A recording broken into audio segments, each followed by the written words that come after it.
So let's be honest, most people have never truly been loved. They've been owned, they've been used, controlled, damaged, and then discarded. But love isn't possession, it never was. Look around at most of the relationships today, there's always somebody who seems to have the upper hand in the relationship. They pull the strings, they twist emotions, and then they call it love.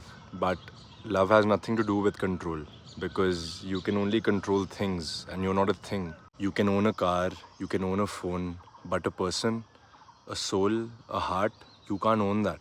But so many of us, maybe even you, has either been the possessor or the possession, and we mistook it for love. And when they're done using you, they dispose you. But listen to me, don't let those experiences ruin love for you, because real love does exist. Not the kind that traps you, but the one that frees you. Look, right now we live in a world that's obsessed with ownership.